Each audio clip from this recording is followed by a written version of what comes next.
नमस्कार, आईएनडी विशेष में आप सबका बहुत बहुत स्वागत है। मैं हूं मुक्ता पाठक और मेरे साथ इस विशेष चर्चा में मौजूद हैं खाद्य, नागरिक आपूर्ति और सहकारिता मंत्री गोविंद सिंह राजपूत जी। गोविंद सिंह बहुत ही सक्रिय राजनेता हैं, छात्र जीवन से राजनीति करते आ रहे हैं, सिंधिया के कट्टर समर्थक हैं, उसके साथ साथ एक युवा टर्क के रूप में पहचाने जाते हैं, तेज तर्रार माने जाते हैं राजनीति में, और अब जो है वो कांग्रेस से बीजेपी में आ गए हैं।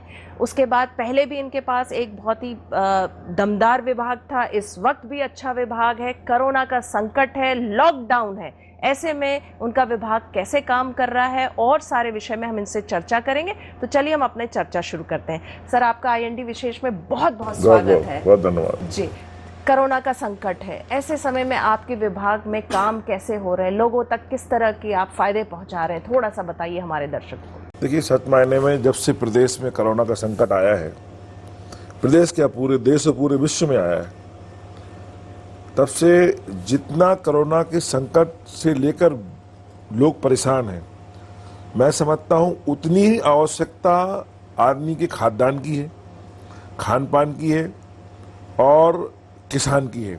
हमारे पास जो विभाग वर्तमान में हैं वो दोनों ही कोरोना संकट से मिलते जुलते विभाग हैं। एक तरफ पूरा लॉकडाउन है, मजदूर, असहाय, गरीब परेशान है, उसको खाद्यान्न चाहिए। मध्यम वर्गीय परिवार हो, बड़ा परिवार हो, उसके पास तो खाद्यान्न की व्यवस्था पर्याप्त वर्तमान में है, लेकिन मजदूर और आम आदमी के पास खाने की व्यवस्था नहीं है। उसके लिए पर्याप्त व्यवस्था हमारा विभाग करवा रहा है। खाद्य मंत्रालय की तरफ से हमने एक कोशिश की है कि लोगों के लिए पर्याप्त मात्रा में सामग्री मिले। यहाँ तक कि 2 महीने का एक्स्ट्रा खाद्यान्न भी हम लोगों ने दिया है। सहकारिता पे आप आएँ तो इस समय किसानों की गेहूं का उपार्जन हो रहा है और गेहूं का उपार्जन भी इस बार गेहूं की फसल बहुत ज़्यादा हुई है।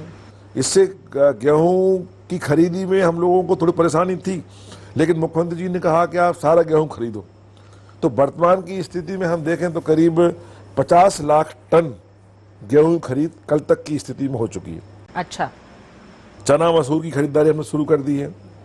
तो जितना बन रहा है वो इस कोरोना के संकट में हमारा विभाग और सरकार पूरे तरीके से आम जनता के साथ और किसान के साथ खड़ी हुई है। चलिए, और मध्य प्रदेश में अगर हम बात करें तो एक बड़ा अभिनव पहल आप लोगों ने शुरू की है। आपका विभाग जो है बिना थम के जो है राशन बांट रहा है, तो इसके किस तरह के नतीजे आ रहे हैं? देखिए, ये थंब लगाना तो बहुत कंपलसरी होता है और मैं समझता हूँ थंब बंद नहीं होगा।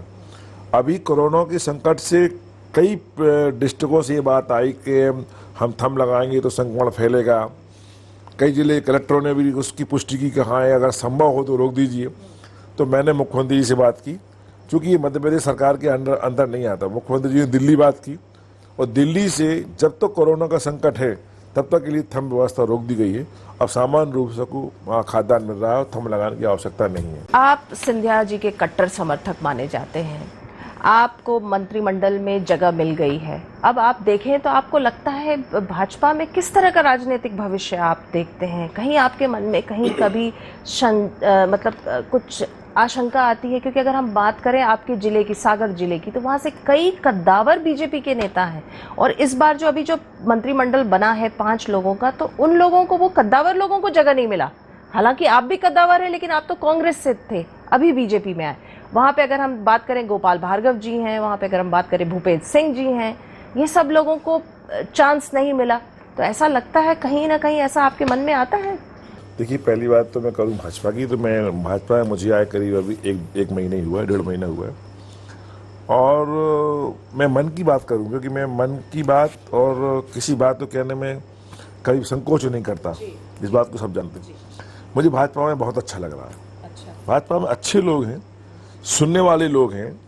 मैं मुख्यमंत्री के साथ में हर दिन मीटिंग में जाता हूँ, पार्टी के अध्यक्ष से मिलता हूँ, मंत्रियों से हमारे साथी मिलता हूँ। सबसे बहुत अच्छा यहाँ वातावरण है और मैं समझता हूँ मुझे बहुत अच्छा लग रहा है नए परिवार में आकर।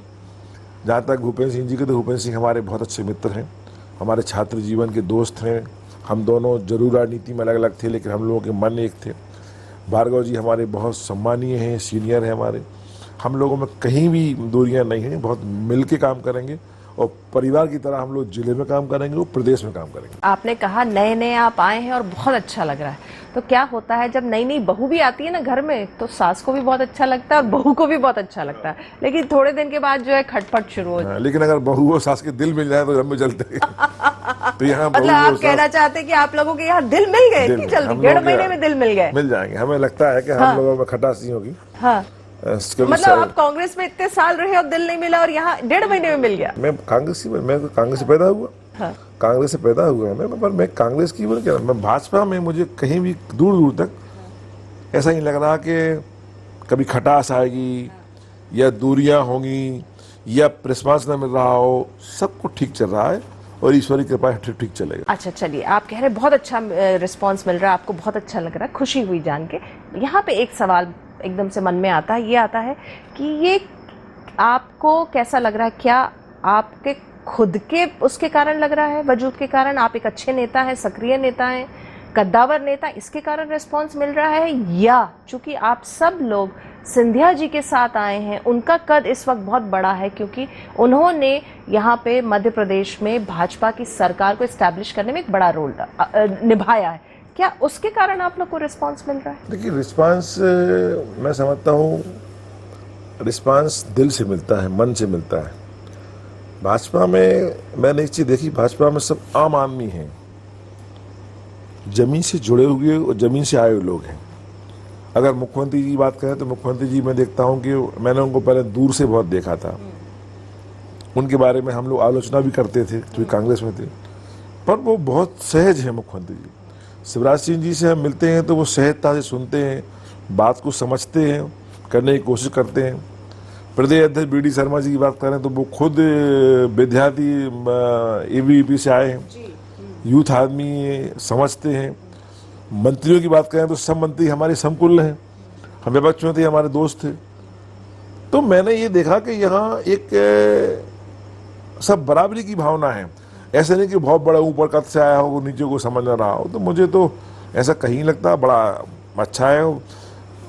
और जहाँ तक सिंधिया जी की बात है तो सिंधिया जी ने तो बहुत बड़ा त्याग किया है और हम सब ने किया है, हम लोग मंत्री पर छोड़कर आए हुए हैं। तो आज प्रदेश में आवश्यकता थी। 1.5 साल में क्या हुआ है? कांग्रेस सरकार में 1.5 साल में कुछ नहीं हुआ। मैं तो खुद मंत्री रहा, हमारे विधानसभा क्षेत्र में 2 पैसे काम नहीं हुआ। तो जहां कोई विधायकों को रिस्पांस नहीं, मंत्रियों की बात सुनी न जाए, विकास कार्य 1.5 साल में बहुत कम, मतलब ना के बराबर, तो आखिर हम जनता के लिए चुनकर आए थे। हमारी सुर्खी क्षेत्र की जनता ने हमें चुना, अपेक्षा की थी हम मंत्री बनेंगे, बहुत सारे काम करेंगे, बहुत निर्माण कार्य करेंगे, लोगों के व्यक्तिगत काम करेंगे। मेरी विधानसभा के हम बहुत सारे काम नहीं कर पा रहे थे। विधानसभा क्षेत्र कार्यकर्ताओं के, वरिष्ठ कार्यकर्ताओं के हम छोटे छोटे काम नहीं कर पा रहे थे। ऐसी स्थिति में बड़ी दुविधा थी कि मैं कांग्रेस में रहूं कि ना रहूं। हमारे कांग्रेस कार्यकर्ता बोलते थे, भैया इससे अच्छे तो आप भाजपा में थे, जब विपक्ष के विधायक थे आप, तब 2-5 काम हो जाते थे, आज तो आप काम ही नहीं हो रहे। तो मैं बड़े असमंजस की स्थिति में था, करूं क्या करूं। कांग्रेस में रहूं तो 5 साल बाद जवाब नहीं दे पाऊंगा, भाजपा में जाऊं तो क्या करूं। ऐसी स्थिति में एक माहौल बना। सिंधिया जी की बात करें तो सिंधिया जी के चेहरे पर सरकार बनी, ये पूरा प्रदेश जानता है जी। और सिंधिया जी को मुख्यमंत्री नहीं बनाया आपने उन्हें अध्यक्ष जी बनाया, आपने राज्यसभा में भी उनके लिए मैं समझता हूँ लेने की कोशिश नहीं की। यहाँ तक कि सिंधिया जी का महल 1000 कमरों का महल है। उन सिंधिया जी ने अगर भोपाल में एक छोटा सा बंगला मांगा तो आपने उनको 8 महीने में एक छोटा सा बंगला भी नहीं दिया। चलिए सिंधिया जी नहीं, इस बताइए ना। और अगर मैनिफेस्टो की बात करें तो उन्होंने कहा, मैं कार्यक्रम में था, उस कार्यक्रम में जनता शिक्षक मांग कर रहे थे कि हमारी मांगे पूरी करो, सरकार के विरोध नारे लगा रहे थे। सिंधिया जी ने सहज कहा कि भाई अभी 5 साल होने दो, अगर आपकी मांगे पूरी नहीं होंगी तो हम सड़कों पर हम उतरेंगे आपके साथ में जी। अगर उन्होंने कहा कि हम सड़कों पर उतरेंगे तो मुख्यमंत्री का कर्तव्य था, मुख्यमंत्री बहुत सीनियर हैं, उम्र में सीनियर हैं, पद में सीनियर, उन्होंने कहता था मैं सिंधिया जी और हम बात कर लेंगे, आपस की बात है जी। सिंधिया जी कहते हैं सड़क पर उतरूंगा, मुख्यमंत्री कहते उतर जाओ जी। तो इस प्रकार से ना नेता को रिस्पांस, ना हम लोगों को रिस्पांस, ना हमारे काम। इसलिए मैं समझता हूं स्थिति भाजपा में जाने की एक दिन में नहीं बनी। इस 16-15 महीनों में लगातार ऐसा लगा कि यार असमंजस की स्थिति थी, इसलिए हम लोगों ने निर्णय लिया और हम भाजपा में आज आ गए। बिल्कुल, बहुत अच्छे से आपने पूरा बताया। ऐसा लग रहा है जैसे कि सौतेला सा व्यवहार हुआ आप लोगों के साथ, चाहे आप सिंधिया जी की अगर बात बता रहे हैं। तो क्या लगता है इसके पीछे का क्या कारण रहा है? क्योंकि कमलनाथ जी भी आप देखिए तो एक सीजन्ड पॉलिटिशियन है और 15 साल के बाद कांग्रेस को सत्ता मिली थी। बड़ी मुश्किल से आप लोगों ने जो है बीजेपी से जो है हम कहें तो कमल मुरझाया था और हाथ में आप लोगों के सत्ता आई थी। तो क्या ऐसी बात थी? आपका प्रश्न सही है मुक्ता जी, पर ये प्रश्न आज हम लोगों से कहते हैं कि आप चले गए। कभी मैं आपसे निवेदन करता हूं कि ये इंटरव्यू आप मुख्यमंत्री का करिए। अच्छा। आखिर मुख्यमंत्री जी इतने वरिष्ठ हैं, मुख्यमंत्री जी इतने सीनियर नेता हैं। मैं उनकी दिल्ली में था, बहुत इज्जत करता था, इज्जत तो उनकी आज भी करता हूं जी बिल्कुल। लेकिन उनको मुख्यमंत्री बनने के बाद हाँ। जो भी लोग रहे हो उनके चारों तरफ, जिसने भी मुख्यमंत्री जी के काम में इस प्रकार के का भाव पैदा किया हो कि 1.5 साल में उनका नेचर अपने आप बदल गया। अच्छा। और वो कमलनाथ जी जिनके लोग दीवाने होते थे, हाँ। मैं समझता हूं उन कमलनाथ जी ने ही अपने 28 मंत्री थे और विधायक थे, उनमें शायद ही कोई मंत्री हो, विधायक हो, जिसको आध घंटे बैठकर सुना हो। अगर वो कहता है तो झूठ कहता है, मेरे सामने बात करे आकर। उनके पास समय नहीं था सुनने के लिए। चलिए, समय नहीं था, नहीं सुन रहे थे, सौतेला व्यवहार था, ये तो समझ आ रही है आपके बात से। और एक बात जो अभी कमलनाथ जी का दर्द छलका था, उन्होंने कहा कि वो जो है विश्वास में रहे कि आप विधायक सब, आप सब विधायक जो थे वो कांटेक्ट में थे, बातचीत कर रहे थे दिग्विजय सिंह से, और दिग्विजय सिंह ने उनको विश्वास में रखा। तो कहीं ना कहीं उनका भी दर्द झलका कि उनको लगा कि जैसे कि उनके साथ धोखा हुआ। हालांकि उन्होंने बाद में इस बात को डिनाई किया, लेकिन उन्होंने अपना दर्द तो बताया कि वो धोखे में रहे दिग्विजय सिंह के बातों पे। शायद दिग्विजय सिंह ने उनको कॉन्फिडेंस दिया होगा। देखिए, जहां तक मैं समझता हूं कमलनाथ जी के लिए कुछ ना कुछ तो लोग, उनकी जो सर्किल रही है, हाँ। उसने उन्हें सच से अवगत नहीं कराया होगा। इतना सीनियर नेता अगर ये नहीं समझ पाया कि नीचे क्या चल रहा है, तो कहीं ना कहीं जो उनके सेनापति थे, उन सेनापतियों ने उन्हें गुमराह किया है। अब वो मुख्य सेनापति हो या सेनापति हो, कहीं ना कहीं बीच में कमियां तो रही हैं। और जो एक अभी हमारी बात हो रही थी एक महेंद्र सिंह सिसोदिया जी से, तो उन्होंने एक बताया कि लीडर थे कमलनाथ जी, टीम लीडर थे, आप सब प्लेयर्स थे। तो उन्होंने कहा कोच पे भरोसा क्यों किया? कोच मतलब उन्होंने दिग्विजय सिंह को कहा कि उन्होंने कोच पे भरोसा क्यों किया, वो खुद क्यों नहीं प्लेयर्स को संभाल पाए? तो आपको भी लगता है दिग्विजय सिंह कोच की भूमिका में थे? और इस समय जो बात होती है बार-बार, मैं भी मुख्यमंत्री के साथ मैंने काम किया है। हाँ।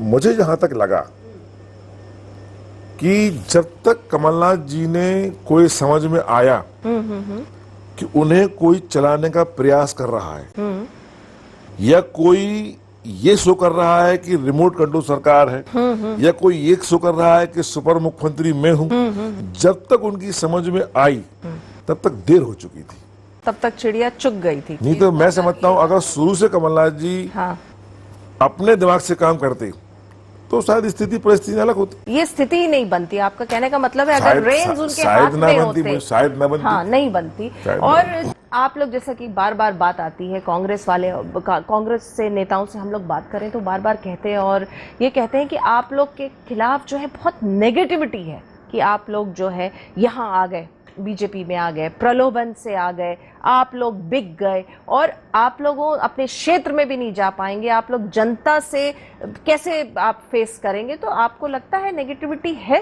कोई नेगेटिविटी नहीं है, नेगेटिविटी तो इनके खिलाफ है। अरे 15 महीने में ये कुछ नहीं कर पाए सिर्फ घोषणाओं के अलावा, और वो भी शिवराज सिंह जी के किए हुए एक काम का उद्घाटन करते रहे, हम खुद करते रहे। हमारे विधानसभा में जो शिवराज सिंह ने काम किए थे उनको अपना काम बता के हम फीता काटते रहे। जनता पूछेगी इन जब कांग्रेस के लोग जाएंगे, जनता पूछेगी कि आपने क्या किया 15 महीने में। 15 साल बाद सरकार बनी, कांग्रेस का एक एक कार्यकर्ता की क्या दुर्दशा हुई है। मैं इस बंगले में मिलता था मुक्ता जी, बड़े बड़े विधायक आते थे भाजपा कांग्रेस के, पूर्व मंत्री आते थे, उन्होंने अपने खून के आंसू बहाए हैं, उनकी सुनने वाला कोई नहीं था। मध्य प्रदेश के जिला कांग्रेस के अध्यक्ष मेरे पास आते थे, उनकी सुनने वाला कोई नहीं था। हमारे सागर की जिला अध्यक्ष आई, उनकी बहन का ट्रांसफर हो गया, सुनने वाला कोई नहीं था। तो मैं कह रहा हूं कांग्रेस कार्यकर्ताओं ने सरकार बड़े अरमानों से बनाई थी, लेकिन पिछले 15 महीनों में सबसे ज्यादा किसी को आघात पहुंचा तो कांग्रेस कार्यकर्ताओं का। उसके कोई काम नहीं हुए, वो 15 महीने रोता रहा, परेशान घूमता रहा। सरकार जाने का ये भी एक कारण है। तो वो कहीं दुखी नहीं होगा, तो खुशी है, कोई दुखी नहीं है उसके लिए। आप लोगों को काफी ट्रोल भी किया जा रहा है सोशल मीडिया में। सोशल मीडिया का कोई डरने वाला नहीं है। जो कर रहे हैं वो अपनी विधानसभा के देख लें, ऐसा ना हो कि उनकी विधानसभा चली जाए अगली बार। हम लोग तो जनता फिर जिताएगी, जीत कर आएंगे। हम जनता से जुड़े हुए लोग हैं, जनता में अपनी बात रखेंगे और मुझे विश्वास है कि जनता इस बात को समझती है कि हमने कहीं गलत नहीं किया। हाँ, कुछ लोग होते हैं जिनकी कांग्रेस में सरकार जब कांग्रेस की थी, उनकी दो कौड़ी की सुनवाई नहीं होती थी। आज वो सोशल मीडिया पर या अनावश्यक बोल रहे हैं, लेकिन रात में वो भी सोचते होंगे। और मैं कहता हूं कि चिंतन करें कि पिछले 15 महीनों में किस कांग्रेस का सम्मान हुआ, किस कांग्रेस कार्यकर्ता की सुनी गई, किसी की नहीं सुनी गई। अच्छा, चलिए मैं आपसे ये पूछूंगी, जब आप लोग बैंगलोर में थे, काफी लंबा समय आप लोग सब वहां पे थे, एक बार भी मन नहीं डोला आप लोगों का, या मन में शंका हुई कि अरे अगर चलिए आपने अपना मंत्री, आप लोगों ने अपना अगर कहें मंत्री थे, आप लोगों ने उसको दांव पे लगाया, अपनी विधायकी दांव पे लगाई, सरकार अगर नहीं बदलती, फिर आपके मन में कभी ये डर, भय, शक इस तरह का कभी लगता था कि अरे अगर सरकार नहीं बदली, कुछ गड़बड़ हो गया, तब क्या? देखिए, मैं समझता हूँ था ना, आप सब लोगों का कैरियर था। इतना बड़ा कदम उठाया था तो ईश्वर हम लोगों के साथ था। सच की लड़ाई हम लोग लड़ रहे थे। प्रदेश के लाखों करोड़ों जनता जो सरकार बनाने के बाद अपने आप को ठगी महसूस कर रही थी, उसकी दुआएं हम लोगों के साथ थी। तो हमें लग रहा था कि सरकार बनेगी और ये सरकार जाएगी, और ईश्वर ने हम लोगों की सुनी, करोड़ों इस प्रदेश की जनता की सुनी। भाजपा सरकार बनी। आज शिवराज सिंह की सरकार है, किसान की सरकार है, आम व्यक्ति की सरकार है और गरीब की सुनने वाली सरकार है, और शिवराज सिंह जैसे सज्जन व्यक्ति की सरकार। चलिए, अभी हाल में कमलनाथ जी ने प्रेस कॉन्फ्रेंस की थी और उन्होंने दावा किया था कि जो अभी कोरोना और लॉकडाउन है, उसके कारण आपकी सरकार, आपकी मतलब भाजपा सरकार के प्रति जनता का रोष है, और ये कारण रहेगा कि 24 में से 22 जो हैं वो जो अभी उपचुनाव होने, वो जीत जाएंगे। इस कॉन्फ्रेंस में क्या कहेंगे आप? 22 आएंगे या 24 आएंगे, इसके लिए भी समय है, उस पर तो हम नहीं जाते, क्योंकि कितने आएंगे वो जनता के दिल में, दिमाग में है। लेकिन जिस दिन से मुख्यमंत्री शिवराज सिंह ने शपथ ली, शिवराज सिंह जी ने शपथ लेने के बाद सीधे 9 बजे कोरोना की मीटिंग ली, और मैं समझता हूं 16 से 17 घंटे काम करने वाला मुख्यमंत्री मैंने नहीं देखा। कंटिन्यू कोरोना की मीटिंग होती है। हम 5 मंत्री हैं, सुबह ब्रीफिंग होती है, शाम ब्रीफिंग होती है, संभाग की चर्चा करते हैं, और मुख्यमंत्री को 5 मंत्री रात दिन लगे हुए। इससे ज्यादा काम क्या हो सकता है? चलिए, हम लोगों ने बहुत सारी राजनीतिक बात की, थोड़ा सा हम आए आपके दूसरे पहलू पे, आपके पर्सनालिटी पे आते हैं। आप लोगों का जो शेड्यूल होता है, बहुत समय आप लोगों का जनता के बीच में जाता है, काम में जाता है। अभी कोरोना का समय है, तो आप कोरोना के समय में अपने आप को कैसे फिट रख रहे हैं, क्या करते हैं? काम तो है, मंत्री पद भी है, सारा है, उसके अलावा?